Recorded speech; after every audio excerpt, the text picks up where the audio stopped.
Okay, have and have not fans, this is going to be the best video that I record today, and I've recorded at least 6 or 7 so far. This isn't to toot my own horn, but this video is one I've been dying to talk about ever since the past, I'd say 2 or 3 episodes. If there was a theme to be placed on this season of the haves and have nots, I definitely would say it would be something along the lines of failing alliances, or the lines have been drawn. Because if you look at every single pairing in terms of, let's say, the Catherine and Veronica, the Candace and Jeffrey, the Jim and David, everything has been falling apart for these characters. I mean, honestly, it looks like everybody is in a every man or woman for themselves situation, and we can pretty much spend like an entire day going on about every single connection and how everything's falling apart. If you want to look back, I mean, you just think about Jeffrey and Candace. I believe it was at the beginning of season 2 where Jeffrey was allowed to stay with Amanda and Candace because he came out to his parents, and then Veronica pretty much took away his money, his apartment, everything. He had nowhere to go. So this alliance with Candace kind of started, but even then he knew that he really couldn't put all of his trust in her because she doesn't love or care about anything. Means that since she doesn't fear anything, she doesn't love anything. That includes people.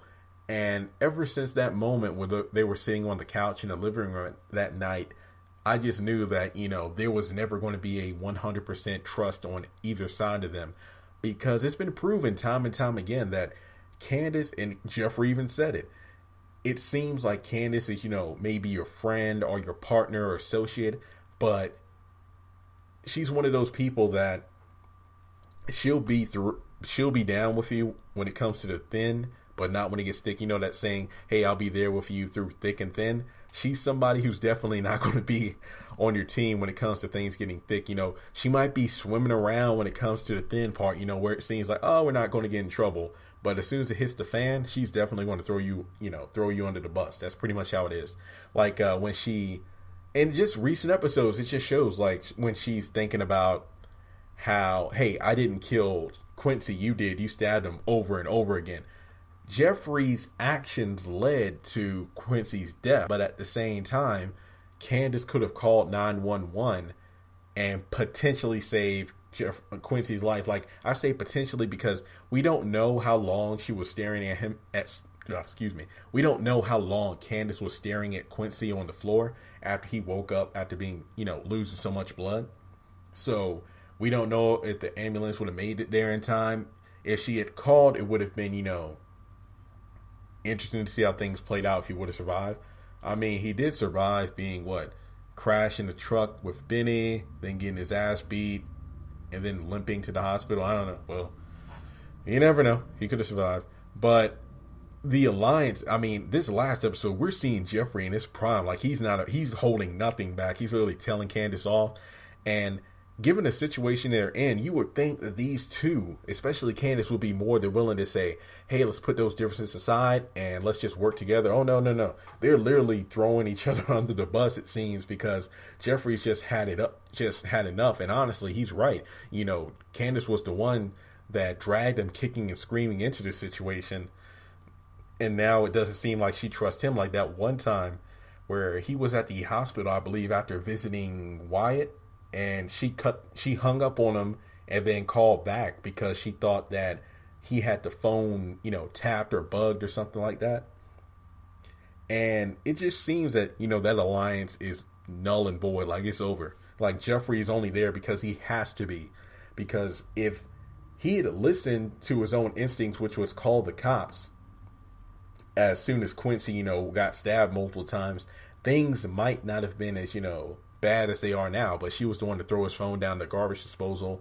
And again, it was all about saving her own hide. She wasn't worried about Jeffrey. She was worried about herself.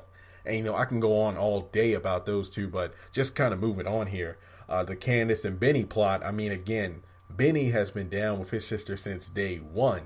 And the fact that he's losing trust in her, lost trust. I mean, the way he went off in the restaurant part of the, not the Sarandon Hotel, but the other, not the Equestrian. Why do I call it Equestrian? I forgot the name, but it begins with an A, I think. Because remember, way back in season 1 where the house was being foreclosed on, when he put up the mortgage for Candace and she didn't pay it off, Benny went on that rant about how, you know what, I stick my neck out for you. You always let me down. But then she had the $50,000 to pay, the house back, and she was able to keep it. Well, Hannah was able to keep it. Now, those two are brother and sister. So again, you thought that Candace, of all people, if it came down to it, the only person that even Jeffrey said, Benny, her brother, was probably the only person that she truly cares about. But again, she ended up playing him by forging his signature on the papers Erica printed out, or falsified documents. And now that blew up in his face, because even though he put all the trust in her, the tow company's gone. The truck that he legitimately earned is gone. So he lost everything, the house, and now that trust is broken. And those two are in it deep because he was the one to bury Quincy's body in the backyard.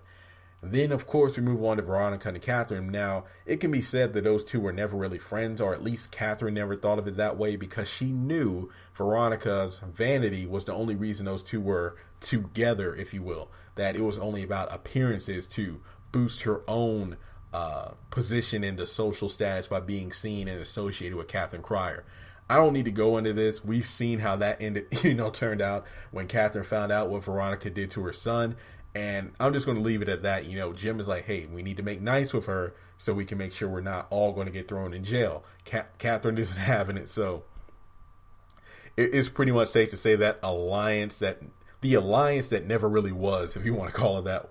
And then, of course, you had the David and Jim throwdown in jail when David thought that Veronica was dead because of Jim's actions. But those two, it's just like, guys, we get in fights or whatever for each other. But at the end of the day, we'll just, turn the other cheek and be, oh, man, dog, it's all good. We cool.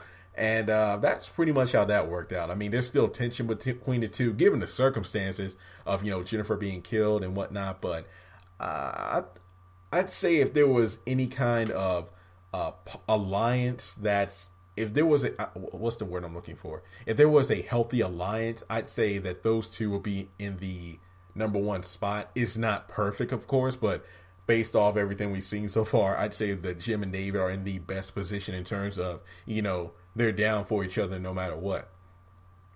Now, wow, it's just so much going on this season. Again, it's just, if you go all the way back, you had the Celine Hannah fallout, then you had the David Maggie fallout, where that was kind of interesting.